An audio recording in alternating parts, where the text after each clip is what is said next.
Merci, chers téléspectateurs, et un très grand merci à Gaylor et Popo, qui est notre réalisateur. Pendant ces temps que nous allons passer ensemble, c'est lui qui va tenir de main de maître les machines. Et je profite encore une fois pour remercier tous les téléspectateurs qui nous suivent. Aujourd'hui, c'est un très grand honneur pour moi de recevoir quelqu'un. Vous savez, chacun de nous a toujours eu un rêve. Et moi, j'ai commencé à suivre la personne que je vais recevoir aujourd'hui. J'étais tout petit et trop jeune. À l'époque, il n'y avait qu'une seule télévision. Et c'était le monsieur très bien sapé, et le monsieur qui parlait bien français. Et le monsieur, à un moment donné, quand il voulait, il pouvait bien manier cette langue nationale, le Kikongo, avec beaucoup de sourire et surtout avec beaucoup de professionnalisme. Aujourd'hui, c'est vrai, l'an passé, il a fêté ses 75 ans 75 ans plutôt, excusez, 75 ans. Comme on dit, il a fêté ses 75 ans. Et il faut le dire, moi j'étais ému parce que cette organisation s'est faite d'une manière restreinte, mais avec beaucoup d'invités. Et c'était une joie de voir qu'il était à côté des personnes qui l'aiment bien. Et c'était suivi aussi des pas des danses. Il s'agit bien de Masumu Debrende, le président de ANTPC, qui signifie tout simplement l'Association nationale de théâtre populaire et cinéma. Masumu Debrende, bonjour, bienvenue dans notre émission Vrai Vrai. Merci, bonjour et salut à tous les téléspectateurs. En tout cas, vous verrez que je suis accompagné d'une consoeur, c'est le mois dédié à la femme. Bonne fête de la femme. Merci. D'accord, elle s'appelle la canne à sucre, la patronat. Vous allez la canne à sucre. En tout cas, vous allez la découvrir aussi bientôt. Elle va m'accompagner tout au long. Moi, c'est la mangue à sucre. Elle s'appelle Priscankoi. Ah. D'accord, vous allez la découvrir tout au long de cette émission. C'est vrai, les loto robeta les solo na yo, Papa Masumu Debrende. Oza mutu oyo, osali biso bisengo ebele na mboko oyo. Totala bien, oleki ba président combien? Yo na tangwa Mbutu. Oza rejoué déjà, Kabila le père, Joseph Kabila, siko tokomi na Fachi. 4 présidents. Oza kaka na kopo salaka. Expliquez biso nanu, obandi yango ndenge nini. Musala na yo oyo, Masumu Debrende. Bon, 4 présidents. Nabandi Musala nanga oyo. Moi, je pensais plus Masala Musala ya Roulakisa. Parce que... Enseignant. Oui. Au Pessacourt. Na Pessacourt, parce que je suis un pédagogue bien formé, un psychologue. D'ailleurs, ce qui nous a la moto, comment vous dites, Matalana. Ou bien Makiona. Makiona, ok. Makiona. J'allais ouvrir mon église. Ok. Et puis, il y a Simba. Parce que, surtout, pendant un mois, donc tu mais ça n'a pas un Saint-Esprit, ce qui me dit comment on le Saint-Esprit, tout ça. Mais en tant que psychologue. Observation, tout ça, ok. Et puis ce qu'on appelle ici enseignement, on peut comprendre bien. Ce qui fait que lorsque j'ai commencé à donner cours à Mbanzangungu, okay. À l'école primaire de Sonankulu. Ok. Na Congo central. Congo central. Ou en Amboulane. 1970, oui. Waouh! 1970. Plus de 40 ans passés. Donc, l'école n'a il faut tout le temps sa première année. Première année, il y a 3 ABC, non 4 même. 4 premières années. Nous avons ici la même matière. Comme à la fin de l'année, nous inspecteur Bayaka, quelle est la première année? Quelle est la première année? Quand on ce rapport, le directeur que l'examen à la fin de l'année, normalement, il faut ce questionnaire. Oui, exactement. Pour la classe, M. Ndungi, parce que je m'appelle Ndungi Mambimbi. Ndungi Mambimbi. Ndungi Mambimbi. Ye bana na ye il faut bazwa examen mususu ya likolo. Bana na ye baza likolo par rapport na mususu. Parce que ndenge na nga kutangisa et presque partout. J'étais professeur. Donc Ozaki un bon pédagogue. Parce que la méthode nyonso ndenge na pédagogie ça ba méthodologie spéciale. Papa. Méthodologie nyonso tout. Exactement. Tant to silisi na ina. Na groupe salongo no. Mais nini nanga wana ki pédagogue tout ça parce que nazana ba diplôme nango pe en tant que pédagogue spécialisation ko tangi ça pe ba ma sœur bazinga na lycée Toyokan. OK. Na Kasafu Boa. Professeur de français histoire. Wana olongwe Mbanzangungu. Parce que tango na longwe Mbanzangungu na tangi cité hein. Wana ozula ki pe ba kelasi noka kuna. Na totangi école moko na Fachi. Ba Fachi baza ba jeune ba yena internat na biso. Tika boy. À l'interne. Mais ba série wana siko bobete solo mwana Tshisekedi moko akoti wana. Non wana nanu te. Wana bo. Ba yaki nde après lokola tokende que chaque fois à l'internat nde mbala moko tango toke kuna ba yebiso biso ke mwana Tshisekedi azaka. Oh. Oui. Et depuis on a quand ça peut-être à Bossana parce que azaki pe mista, vrai mista ya petit nangai. Nani wana? Petit nanga moko Michel ayebani kutu vraiment te parce que tant ba consultation salama qui avant ça la comment on appelle ça union sacrée. Union sacrée. On ba kendera na Genève wana. Le président a reçu ba corporation surtout ordre de médecins, ordre ba architecte alors biso ndenge to pesa pe réputation ya malamu na ba artiste on a reçu la NTPC en tenant une délégation 4 personnes. Non. Ngai Elombe Bogalufa na Pechanga. OK, na aussi le Pechanga. Bokene roi 4. Oui. Et à l'issue de cela le président de la République a dit mais président Massimo vous avez parlé peu mais bien. Nous on a dit peu mais bien pourquoi?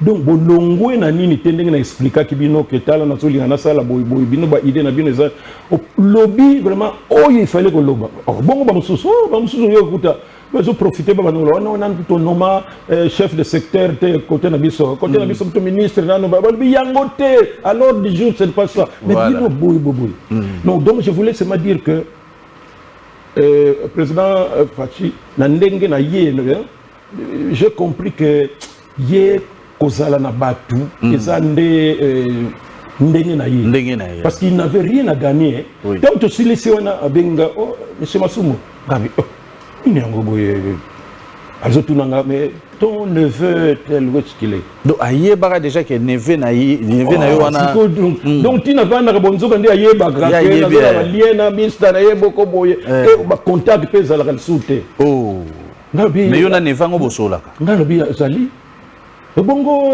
neveu na yo mususu boy azali mais bongo na ngatende ngini mais président mais oyebi na mingi tout ça na pesi kombo ya moko na Bruxelles wana un autre frère na biso wana ba vieux sims mais vieux na ngai alors j'ai compris que donc toyo ayebi abosa na kabatu parce que mingi bazalaka soki azui comme espace soki ezangenge ou bien même aller abosa une place à uta bien nyonso tout ça j'ai compris que donc azam moko même azali kolo mais abosa na kani na été exactement donc je disais que totanga na internat kuna place ndena bandela ka déjà kozwape goût au la théâtre parce que là nous sommes en train de parler de tout et de rien exactement non c'est bien fait goût le 15 mai 1967 waouh les frères des écoles chrétiennes basala ba école wana ozoka ba kengo dondo ba mobutu ba tanga na école wana ba sango wana ba benga ba frères des écoles chrétiennes oui au moins la colonie scolaire oui internat alors bisope totanga et pas ba frères des écoles chrétiennes mais na tumba mission alors ils allaient chaque année le 15 mai ils allaient fête monene en mémoire il y a sango oyo à la congrégation wana. OK.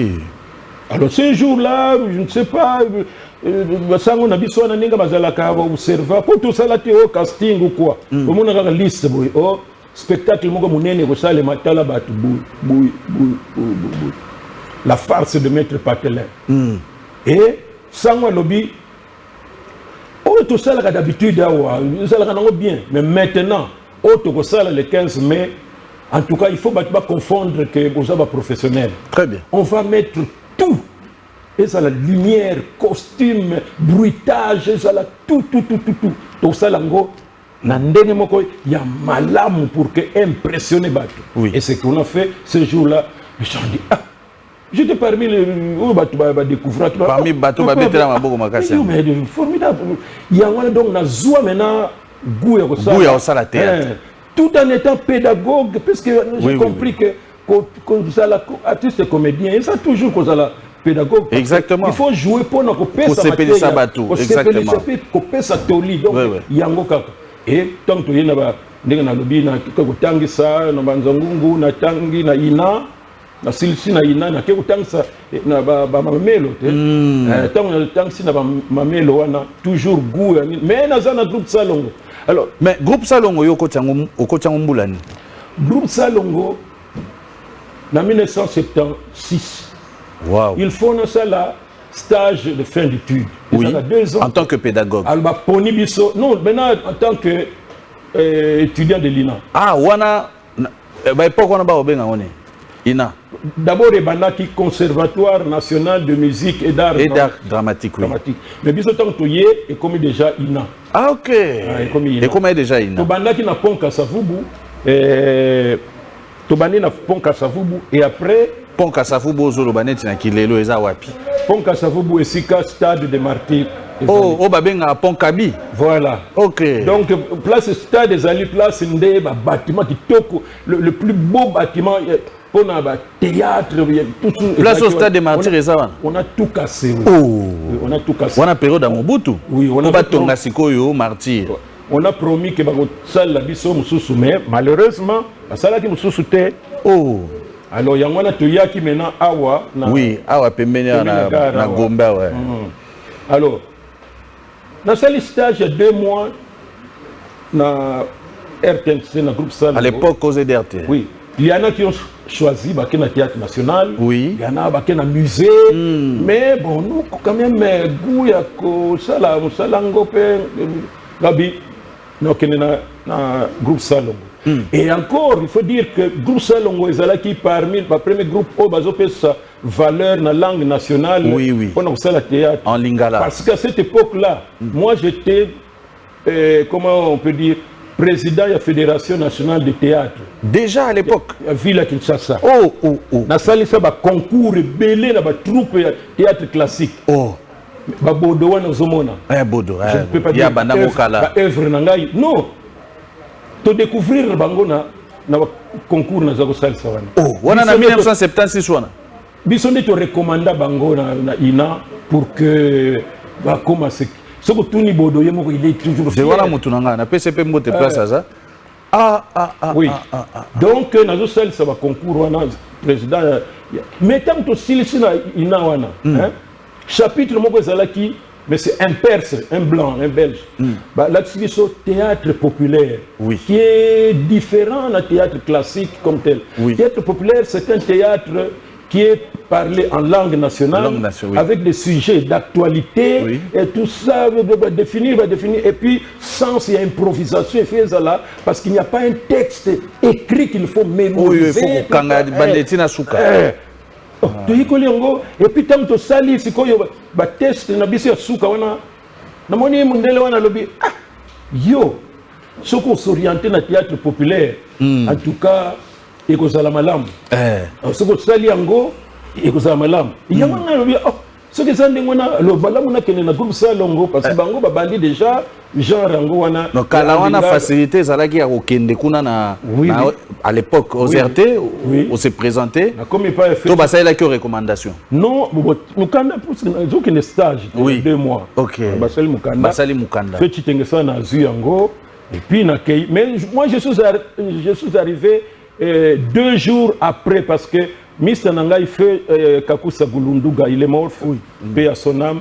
D'ailleurs, il a finalement changé, Mata qui a comme qui directeur commercial et marketing de RTNC. Wow. Il a que a Welisi a que le premier jour. On a que j'ai là tout que les lobby on a que bon. Tant que comme kuna Chitengesana fait Chitengesana présenter hier tout ça et puis à matinée na bureau pour que bande commence la répétition. Tant que accueilli.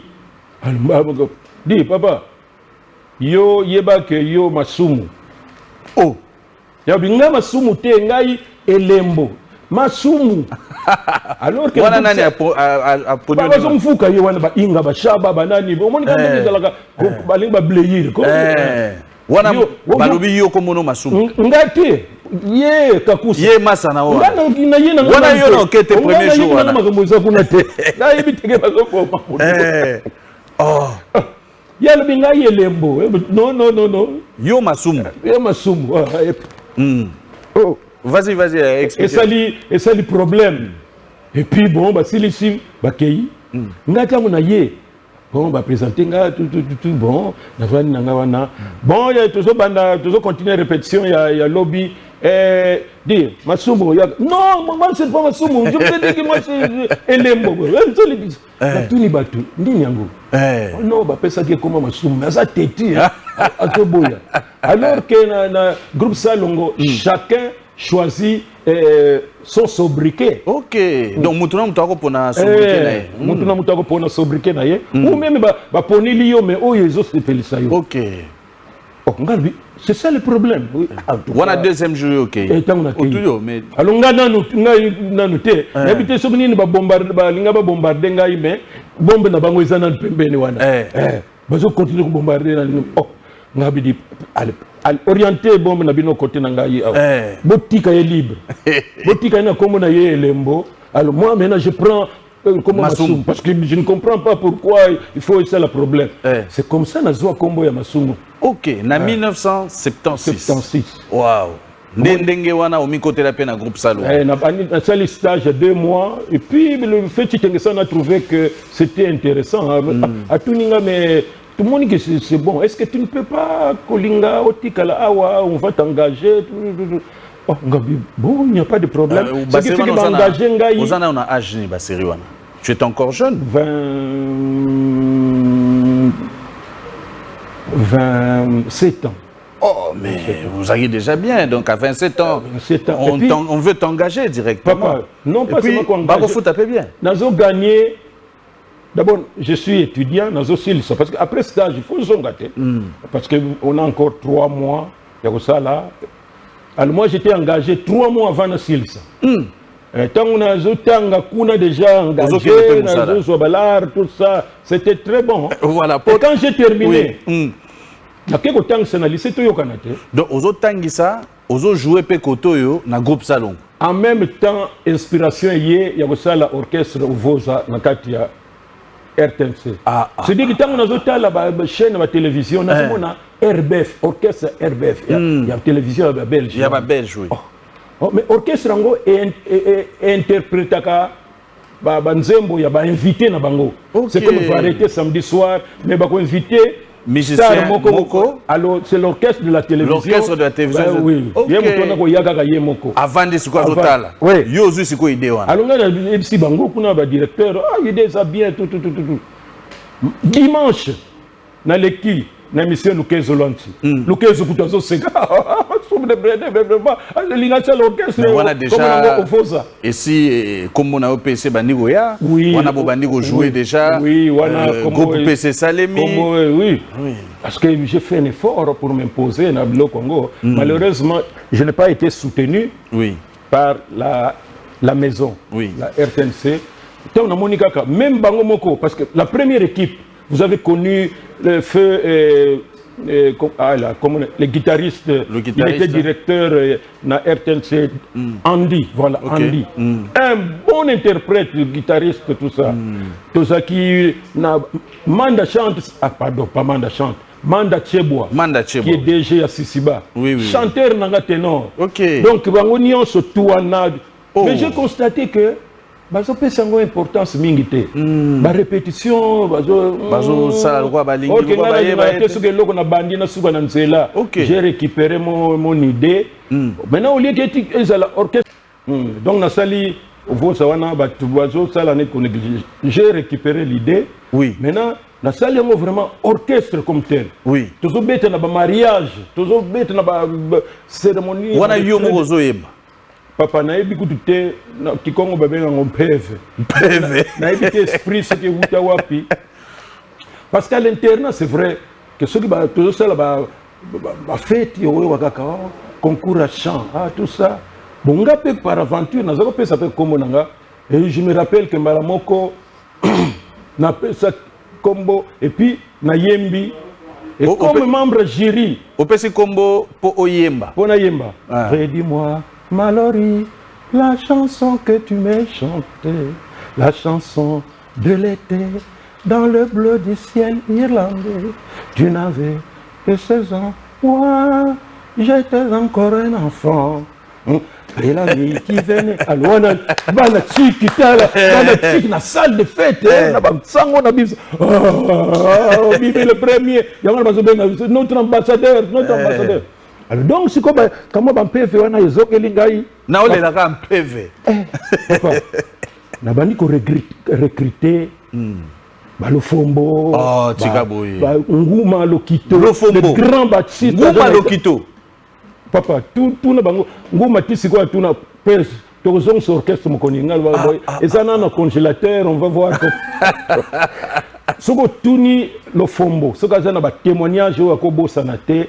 C'est son passage na Ovoza.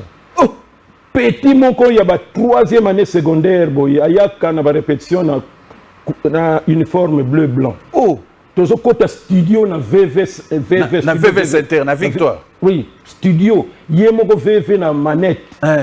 Tant tozo sil salo mais orchestre na bilo beta ka vraiment bien. La fausse note exacte par rapport même na ba auto mona ka ba pro. Surtout petit wana bassiste wana asana doite moko akoza la terrible. Wana Lofombo. Oui, na tant to sil singa dit tozo benge Godesi. Godesi.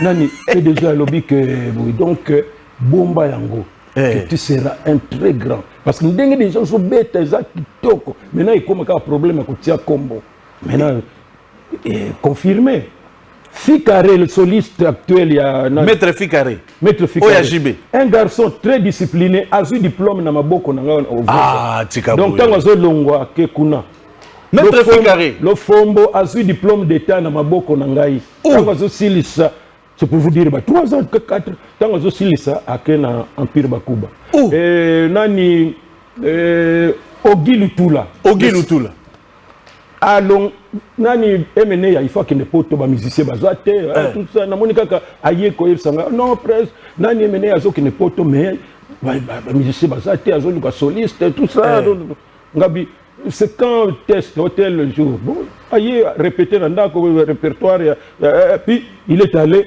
il a été retenu yango na kena na Victoria oh nani Demukuse un très bon soliste. Papa Wemba, il faut qu'il ait poto soliste. Azate, tout ça. Après, si communiquer, na monika de Mukusa yé nandako. Oh, presque. Le long à 17h, test mo que ça na 1 2 3 tout. Le rang tout ça na radio cassette, double cassette, yé na répertoire. Nandako kuna na j'étais encore à Lingwala. Banda tongo ti 16h abi presque na keko meka. Akekuna Papa Wemba mais mutu azala ko yende na luka kate. Non. Et bakena na poto. C'est pour vous dire que Ovoza orchestre national. Non. Conseil de Betama qui n'a parlé du peuple où on a retrouvé tout ce qui était en vogue dans la période de Wana. Micro, lisango. D'ailleurs, les gens croient parce que quand ça a bêta dans l'orchestre Vadio Mambenga. Non, Vadio devait chanter ma chanson et je devais aussi chanter sa chanson. parce que tout ça qui va parler du peuple en uniforme et tout ça. Je vous assure. Donc, Bilo Congo n'a compris na gangote. Donc, na sala qui orchestre Rwanda et en même temps, on a constaté que dans le groupe Salongo, biso to yeko lipe théâtre ya scène. Oui. Mais qu'on est comme kana studio, la caméra. Mais na tout na yo limisanga papa masumu. Au sali pena succès il y a un succès fou dans le groupe Salongo. Kale alaki soko moni mutu ya groupe Salongo boko kanga ba photo donc ba souvenir banini tout ça. Mais exactement ezaki période nyo yo moko peno sentiment ascension oyo ndeto benga ngo apogée na vie na yo ezaki bon il faut dire que ezaki un peu parce que dès qu'on a passé qui pour la première fois on a commis pièce moko il fallait pas l'exagérer déjà presque c'est là qui maintenant nous avons répété fait tu ça ouais vraiment ça va quand même hein. Mais il singa bon dit yo yego liba improvisation tout ça on dit déjà histoire comment on a répété yo maintenant na côté si yo tournage des ali mais tu es le domestique il y a papa ou na maman ba eko bongsa makambo mwana na bango ya libala donc toi tu es domestique crée nous quelque chose là tout ça na vandi na sali composition le personnage nangai tout allez paf na koti kaka boy oh domestique ça na problème nini parce que je n'étais pas prévu hein, Ngabi.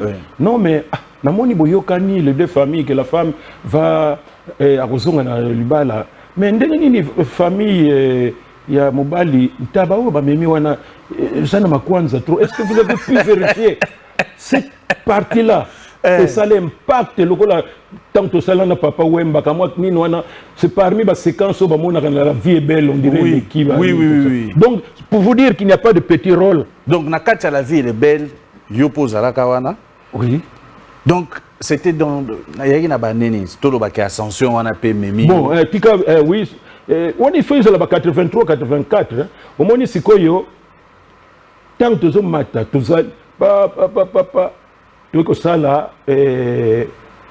dialogue contre sans souci dialogue contre sans souci wana somo donc succès mais vanda nango te fait titengesana aiko ça la scénario moko libala tobo mengo alors après ce rôle principal na ndeko na biso moko donc eza ndenge ya muluba moko boy lero wana ye moko muluba fait titengesana abibiso tant to kolaki to zaki na habitude moko ba père na biso baza ko sala nini ko nyoko la basi donc ko zimwa sikuna oye na yena ndako yebisika mama ndako di lukila ndeko na yo place tout ça tu n'as pas à discuter voilà et puis asakana kana mbongo mingi ba pesi ngo moninga moko boye to répéter deuxième semaine fait ça dans le bon namoni je ne suis pas convaincu masumu yonde siko semaine prochaine ce qui yo peut citer na sali scénario mususu c'était un vendredi nous allons nous retrouver le lundi alors c'est tout ça quand même na ina tu y a le blog ngo dans sali composition il y a personnage nanga ba pesi ligne maîtresse mais maintenant qu'est-ce que je voudrais parce que dans le théâtre populaire, c'est aussi ça, on appelle ça orientation. Alors je dis, comme je suis ancien de Matadi, suscité maintenant curiosité, vivant dans Matadi, dans le Congo central, il y avait un chauffeur, mariage, il s'appelait De La Pente. Chauffeur moko propre, cravate, voiture na yeza ko denda ya américain boy hein. Ngabi kombo wana sokina zuyango, c'est déjà quelque chose. Alors le donc on vivait pas na Matadi. Moi je suis matadien. Qui ça ça kutu nazo linga ko yawa te. Donc né grandi ou bien ya kokola kaka. Bon, né grandi mais une bonne partie à l'internat. Oh, na Matadi na commune nini na commune Mvusi. Mvusi. Na Mvusi. Non na yoga ngote na Mvusi. Oui. Oh, biso ça pemene soko zo mata toza musika mingi te na paroisse ya bakimbangisi ya monene ya Congo central na Mvusi wana. Donc ascension yegoya l'air sikoyo De La Pente. Alors na sali bon loko balobi o muluba tout ça ya l'air wana ngabi ça qui fier ngabo maintenant na sali fier na zuma kolo ne carte ngo boye na zi alors na zongi sisima un peu boye allez je commence à marcher tout ça fait chicken ça na zako c'est rare c'est quand même masumu mais c'est ce que j'ai toujours attendu.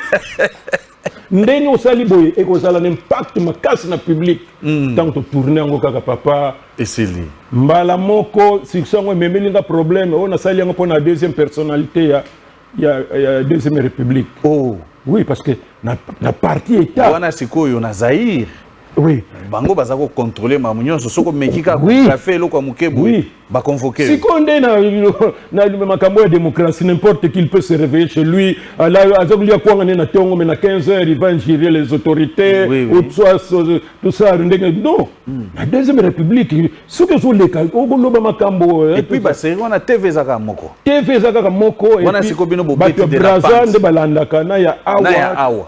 Bino bobeti siko yo beti de la pente. Papa. Bon, président Mobutu Deuxième Mobutu personnalité, maintenant, Kitima Bini Ramazani. Kitima. C'est fort. Donc, mon konzi, donc, comme j'étais après Mobutu, pardon, ma pouvoir, c'est lui. Ok. Et maintenant, Batbalo Bakeyoso imité Nandenge Mokomabe. Alors que Ngaya taille de mon côté, tout ça. Na outi na ba créer un personnage nanga en dehors. Et ça m'a posé un peu de problème. Oko tapé Boloko. Boloko comme tel te ba sefe ba zalakate. Mususu di vie to zangina vie to lobi makambo na ya lobi mutwana petwana na azolukanga makambo. Mais azosala neti kaka neti kaka. Mais les autres, il y a pas de cela qui que na dossier na ngai. Na comme ti un jour ba ya ko longolanga na RTNC. Oh. J'ai été licencié sans préavis. Likolo à pièce wana. Non. Parce que moi, depuis toujours, j'ai toujours défendu d'une manière polie. Oui. Pour condamner, par exemple, le gouverneur de la ville de Kinshasa. Pour que notre contre, pour diminuer tout ça qui est impolitesse à côté de non. Je n'ai dénoncer, mais poliment. Poliment. Parce que le 24 juin 1987, à Kinkole. Mobutu Azaki, chaque le 24 juin, c'était la journée des poissons. Oui. Tout Kinshasa était à Kinkole. Plein de monde et c'était un grand meeting.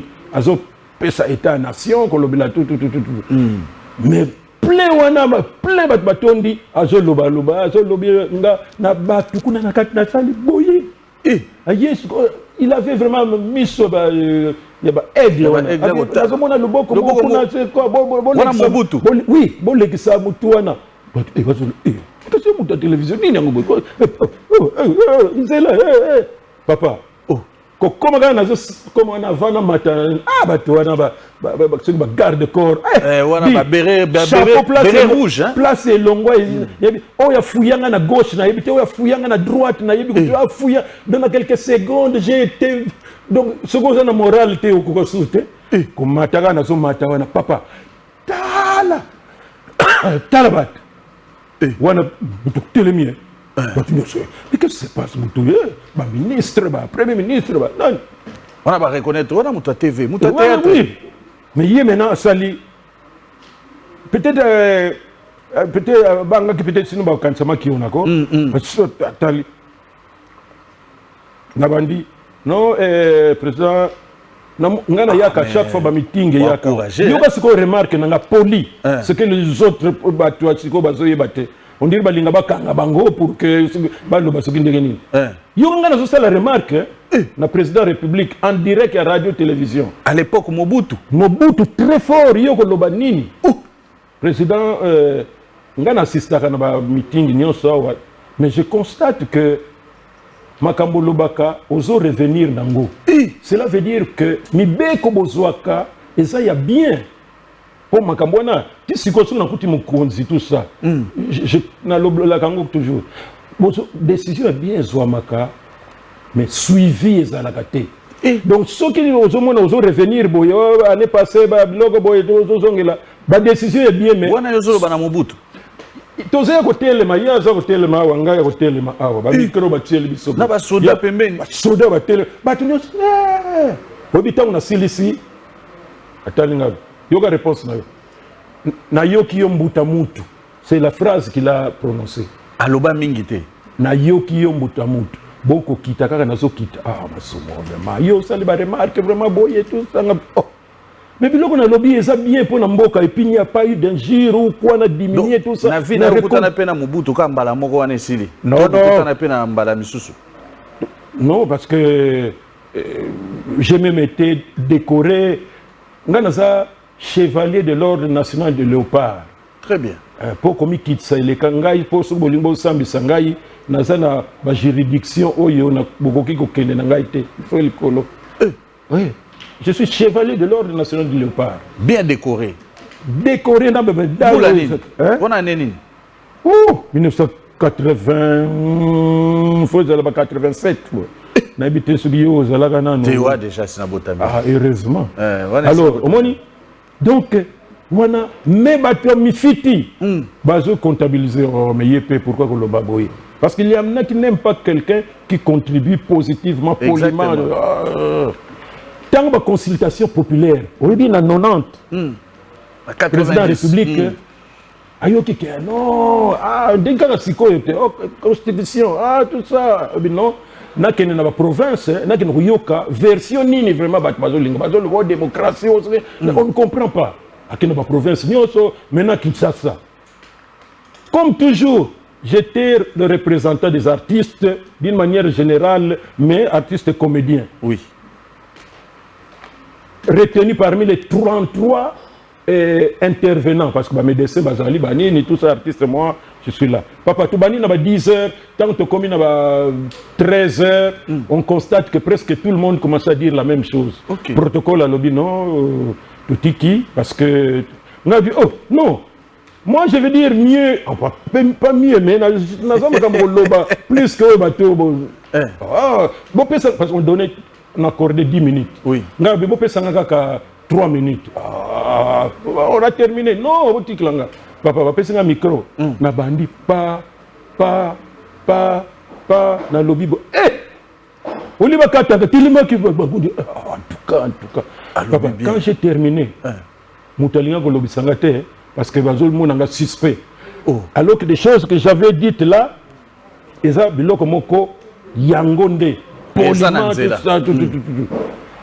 Sont comptabilisés, ma communion, tout, ce qui fait que tango démocratie, on a été indexé comme étant opposant. Dimanche Wembi, le journaliste, Poutubi Douaya, RFI, qui est le président de l'UPC maintenant. Comme on est à Bostani. Kassongo Mwema. Non, Kassongo Mwema. Qu'il m'excuse. Comme Tozaki, je crois que 5 bouillés. Balongo la Bisson Dengwana parce qu'on a trouvé que Bisson Tozaki est en opposition. C'est comme ça que j'avais peur. Mais il faut dire que, avant, il faut dire que tant que Nazaki donc j'étais dans le groupe Salongo. Oui. Et j'étais maintenant orienté par Fema Tsevani Seva, le réalisateur, comme producteur, réalisateur des émissions culturelles à la RTNC. C'est pourquoi je produisais des émissions comme Bisso na Bisso. Parmi les émissions, tout ça. J'ai dénoncé aussi, mais poliment, je n'ai jamais de problème par rapport à tout ça. Et puis, dans la salle, l'émission Mingi, là, j'étais producteur des émissions. Très bien. En même temps, nous avons joué dans le groupe Salongo. En même temps, nous avons fait sa cour. En même temps, nous avons président de l'orchestre. Papa. Oh là là. À un certain moment, nous avons commis dépassé. Oui. Maintenant, je commence à choisir. Il faut éliminer Moko. Oui. Il y a un qui paf. Moko babandi ko kende ba musicien babandi ko kende na kena et pas ba enseignant. Au moins peut ba manière les osanga ba jeune sikoyo s'il trouve mieux. Malamo ko bandi ko luka kenda wapi bino mo remarquer kaka ke azo ya. Mais moi quand j'ai trouvé que moi n'a tant que c'est déjà sauté alors que j'étais bien coté parce que tant que nazo silisa secrétaire d'État, il y a l'air où on a Koli et Lombe. Mutuko bato enseignement ba yebi.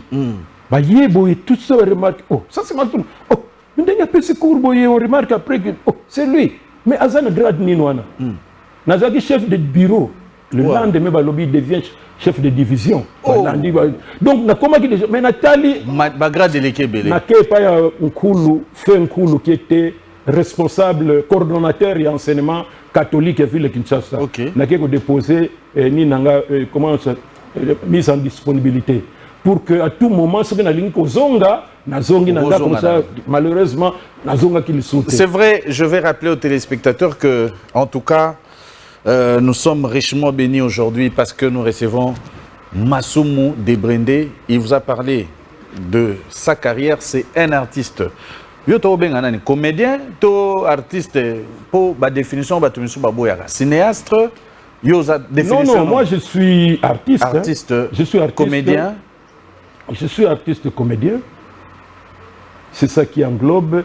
Je peux m'orienter dans tel, mais je suis artiste comédien. Voilà. Aujourd'hui, nous avons reçu ou nous recevons Masumu Debrende Oyo Ayoka Kombo Amonate Yeyo, président. Il y a un artiste comédien, il y a République démocratique du Congo, Aza Mouto Nambula, qui a 76 ans, parce que l'année passée, à fêter 75 ans, Aza Mouto a plus de combien d'années de carrière? 50? 59 ans. 59 ans. Donc bientôt 60 ans de carrière. Donc c'est une personne. Et il faut souligner. Oui. On dit que les artistes, les lois talibou, 45 ans de mariage. Il faut le souligner. Et l'autre, on a 45 ans de mariage. Et puis, on a un succès. Succès, ok, photo. Mais le 8 décembre 1980, j'avais décidé que tout cas, dans le monde, il y a un roi, il y a un président, il y a un PDG, il y a un nani, il y a un bon bazali, mais il y a un 45 ans. Et ça dit que le Loboyani. Zonga pas na bango 3 ans tout ça ko zonga 45 ans à Tilelo. Félicitations. Comme j'ai dit, c'est le mois dédié à la femme. Je suis accompagné de Prisk Ankoy qui va commencer aussi à poser sa première question. Voilà, allez-y. Merci président. Bonjour Masumu Debrende. Bonjour maman. Bonne fête. Merci beaucoup. Je me présente, moi c'est Prisk Ankoy Nzao, la canne à sucre de la presse. Avant de commencer, Nana Pesso, d'abord, beaucoup de félicitations. Bravo à vous. En tout cas, un très long parcours. Bravo, parce que ça, on va te béler, on va TV, comme on veut bien, on a star, on a artiste. Mais à ta cheville, il y a Marambo à salité. Masumu Debrende. Les lots occupent cette différence. Il y a des artistes. Oh, Babimi 30 ans. Après, ça, parce que total parcours, même quand je parle des artistes, c'est un musicien, un comédien. Parce que dans le parcours, il y a encadré un musicien, un artiste comédien. Mais là, la différence, il y a 30 ans après Bino. Bon, il faut dire que beaucoup de choses vont changer. Même sur Otali, il y a le monde de la musique, le monde de Nabiso. Souci, il y a Kosala Moussala pour un but bien déterminé, Ezalaki. C'est-à-dire que si on vend souci na yo Ezali, est-ce que œuvre na sala et qu'on scandaliser, est-ce que ça va redresser le mœurs tout en offrant des loisirs sains? Est-ce que bana bakobe baté na oyo parce que moi-même j'ai des enfants, nazana ba bokilo, nazana ba parents. Oyo phrase oyo sokna lobi yango est-ce que nazo lobi yango pona batu mususu bien même batu nanga pe bakoki koyoka ngo donc yo moko zo sala déjà censure ya yo moko tout et les rwanda pe tozaki na commission de censure o ezalaki que avant bo sala eloko il faut ba texte wana ba mona yango même soki bo sali enregistrement ba lo bana bino mo wana. En tout cas, on regrette. On vous avait dit qu'avant d'enregistrer, tout ce que vous allez dire là-bas, Moana. Wow. Et que ça impacte, on a recommencé tout ça. Et puis les gens respectaient. Oui. Mais c'est quoi la démocratie? Même l'État, lobby naïe, va interdire les lobbies et zong. Mais pas. C'est ça la différence. En tout cas, parti État pour n'engager na mboka ou Afrique pour la redresser. Il faut quand même ordre moko. Très bien. Alors, on a sollicité. Alors, 30 ans, on a sikoyo. Biso, tant que ça là, il y a un peu que ça là, quand même un peu de différence dans la vie privée. Voilà. Dans la vie professionnelle. Voilà. Sikoyo même biso dans le monde na biso. Ouya na matanga, ouya mentol du soka ni matanga et sika ezaya batu basoko regretter, batu basoko kanisa muta oui. Mais mususu il veut jouer son jeu maintenant. Alors, il y a soit, est-ce que tu as commis déjà alors, comme ça, quand il arrive, au lieu il y a peine que les gens se demandent, oh, est-ce que c'est lui, est-ce que c'est pas lui? Enfin, non. Il ne se gêne pas. On a biloko biso quand même bato comme logique tant que tala mutande ngwana zolo albano bano tala un peu auti wapi pour comme boye qu'est-ce qu'il a été avant parce qu'il y a des artistes qui sont arrivés par effraction na vie na ye andimaka teka koki pe ko yebana net biso na monde na biso je crois même chez les musiciens pe au moins accompagner ka musicien moko boye ou net plutôt soya biso accompagné un artiste comédien moko boye et jour à tournage mais si quand on tourner mais si quand on vend on met là il faut mutu moko vendre un figurant pour que ça quand même bien il y a ça la net ka zo tanga bino bozo sola et puis ça papa tango le dit nani yaka yaka ko lo côté papa tango ko le kaka tango ko le ka lobby Yandre to monaki yo Yandre to monaki yo ya pour ne mais là, il vient demander à l'ami, dit Missa, dit, personne n'a le souvenir de Moutondeni Wana, qui n'a jamais eu l'idée, à une vision de mon côté, et puis formation. Parce que formation, on a toujours dit même Bisso. Si tu n'as pas eu l'occasion d'aller à l'INA, parce que l'INA forme les gradués, licenciés, il y a même des docteurs en sciences théâtrales, n'est pas professeur Yoka. Mais ce qu'on a eu l'occasion, il y a une expérience. Très bien, président Massomo. Rapidement, c'est vrai que émission donc Masolo a danger l'équipe. Merci, je suis Cédric Mbenza, rapidement. New Jack. Merci président Willy Kayembe, merci Prisca Nkoyi et papa Massomo Mbote nayo. Mbote papa. Et puis félicitations na parcours na Mobimba. Mingi organisé pour nous les assister. Mais félicitations na parcours nayo. Ozata héros na monde na bino ya comédie. Président Massoum, pour la nini, on a un pouvoir T. Ce qu'on a dit dans la politique, nous avons toujours ma bien. Voilà, tout justement, Yangwana, se dit que il faut qu'on y ait, qu'est-ce qu'on fait du pouvoir? Le pouvoir, quand j'ai été au Yekaka et puis Moussou Sezali, pour une certaine stabilité, il faut Moutavanda qu'il maîtrise à maîtriser. Et il peut, ce qui a dans l'intérêt, ce qui vous a satisfait, vous allez changer. Parce que vous avez un objectif, alors que vous avez un objectif que Makambo est tambola. Mais je viens de faire 25 ans. 25 ans, tu as une association. C'est-à-dire, dans le monde d'Ozali, et puis je vous ai dit que Moussala et Belé, nous sommes en RDC, nous sommes à Kinshasa, dans le district Nyonso, nous sommes en province, nous sommes à l'extérieur du pays. Mais on n'est pas payé. C'est-à-dire que Moussala Nabiso Zosenga, moi je suis artiste et comédien, je dois composer un scénario, vous devez répéter, vous devez tourner, vous devez monter, comme tout le monde. Mais il y a aussi une responsabilité, il y a un sacrifice dans l'intérêt de tout le monde. Et ce n'est pas donné à tout le monde. Lorsque vous trouvez un pion moko ndengwana et que azosala pona bino, beaucoup d'artistes ont bénéficié na bamakambo belé tout. Mais grâce à belé pe ya comédie balobaka yondo kama na poste ti lelo bazo déclarer bazo nyonga voir que ça ya chaka pe ni baya mais non surtout ko banga pe président ça parce que ya ki pe la mo ba orientation moko plus ayena kilelo ya mo bango kangi pe na na musala na biso kilelo ezalakate quand on cite le nom de ça par exemple Yemoko, on est avec lui régulièrement, d'ailleurs nous tournons régulièrement, et parmi les gens, quand j'arrive, la première des choses, on doit manger. Pourquoi? C'est-à-dire que tous les 4 ans, il y a élection dans Nabiso. Il n'y a pas une structure d'artistes d'une manière générale qui est stable le Colabiso. 4 ans, et vous devez postuler, dans la poste surtout, dont le président aussi. Mais pour une fois...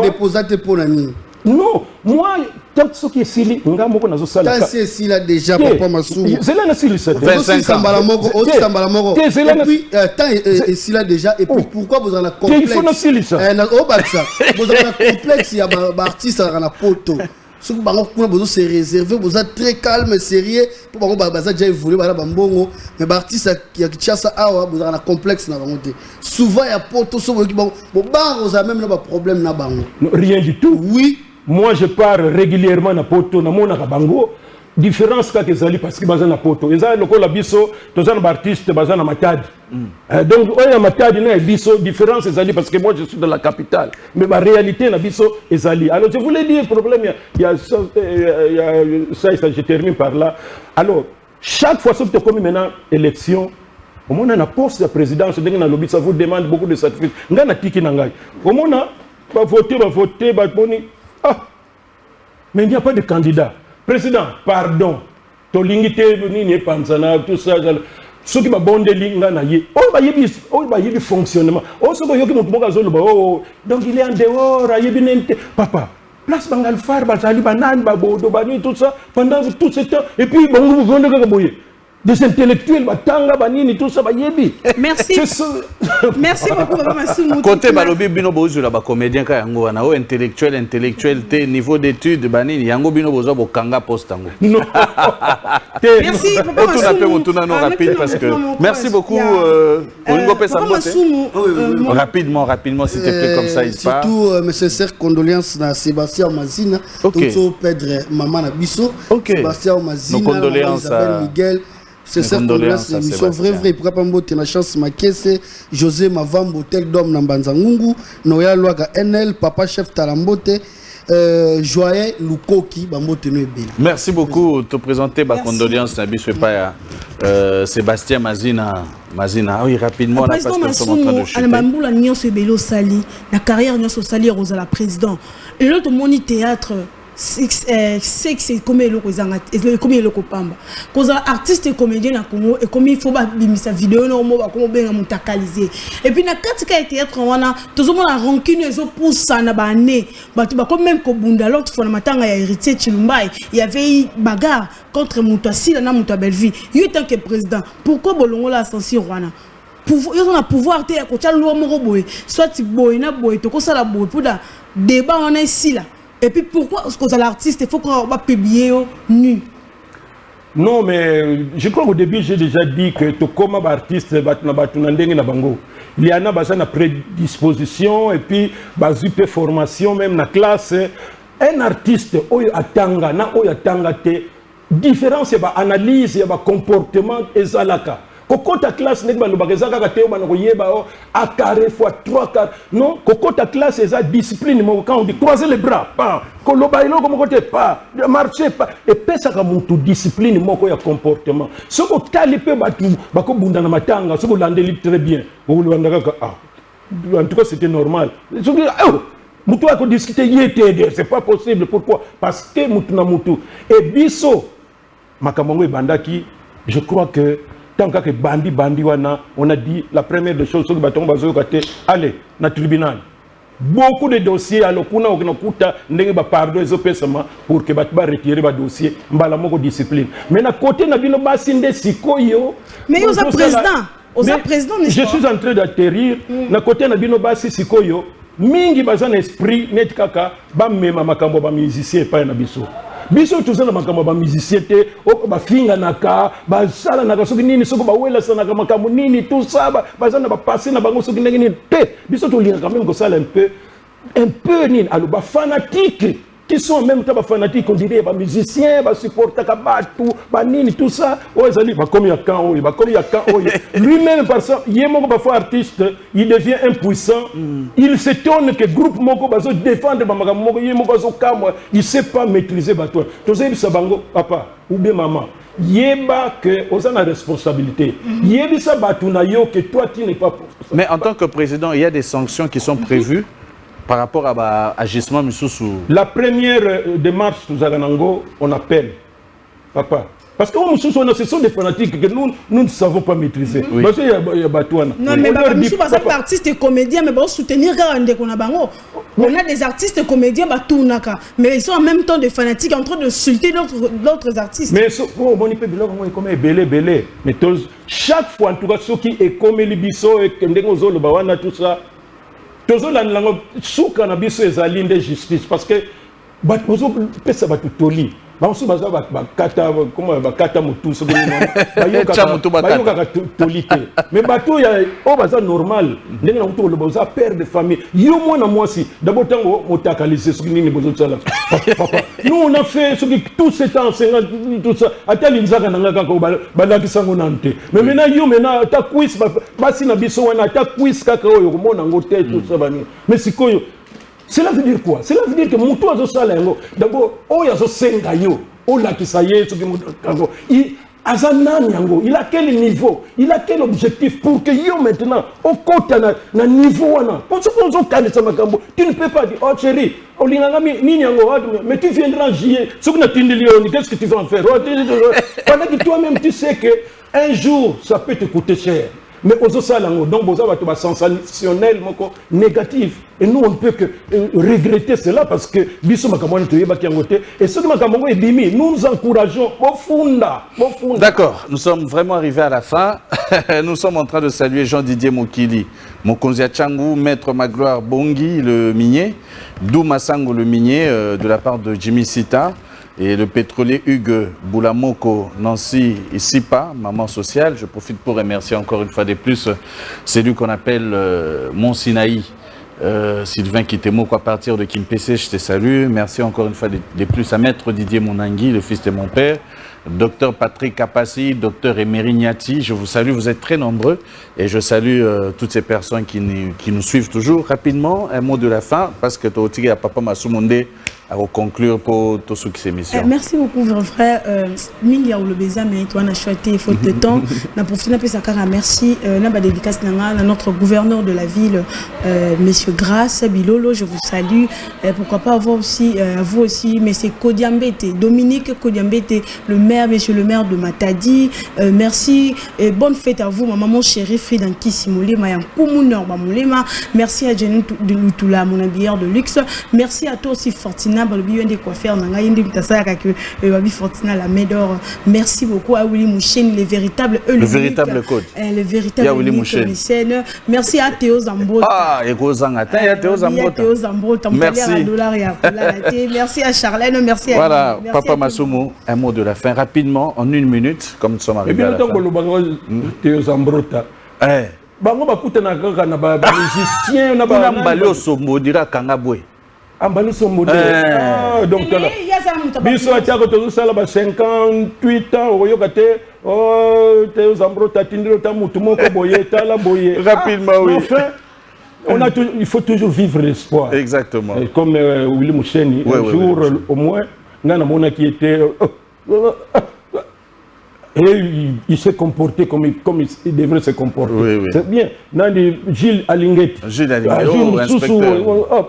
Mais en tout cas, vraiment, est-ce que des gens comme ça, Nazo Pesambo Temingi, gouverneur du Congo central, grâce Bilolo, moi j'ai toujours dit qu'il faut que travailler pour que à niveau continuer. Mais quand vous cassez, c'est pourquoi le Congo central est 15 ans après à stade évidemment le maire de la ville, comme il a dit, si dans OPC Mbote, gouverneur de la Kinshasa, bon. Na yebina na yokane ya na yok tokutana ya tepo na yoka soga lobaka ndenge nini tout ça mais na ndenge ville Kinshasa ezali. Quand les gens le critiquent, tout ça, je dis, vu la Kinshasa, un jour, ce que j'ai cité, je même venu 3 fois. D'accord. Alors, on a complimenté, on a courage, le gouvernement a tout, il y a Ngiri, vice-gouverneur, on a fait puis président, il y a notabilité Congo, parce que moi je suis Congo, Dieudonné Bifumanu, ministre de l'économie, professeur Mokoko, la première ministre, Judith, en tout cas ma première ministre, Makassi, continuer sans oublier le numéro 1, président Fachi. Merci. Et puis, ce qu'on a lobby, la première dame, Maman Denise. Et Niakero pour na makamunyo ça c'est la pour na artiste comédien à côté il y a santé abac ça sur domaine. Merci. Et je termine en disant ceci que tous ceux qui voudraient aider Massoumou de Brendé pendant que je vis encore bah aider ngai parce que netsiko na lingna ça la tournée Je suis en quête même de passeport diplomatique. Il faut attendre partout pour filmer Europe, un peu partout. Tous ceux qui peuvent m'aider dans les moyens, tout ça, n'hésitez pas, n'attendez pas que je meure. Merci. Tout ce que vous pouvez. Merci beaucoup, Président Massoumou. Nous allons nous retrouver prochainement et merci beaucoup à toutes ces personnes qui nous ont suivis. Vrai, toujours pour vous et toujours pour vous servir. Au revoir.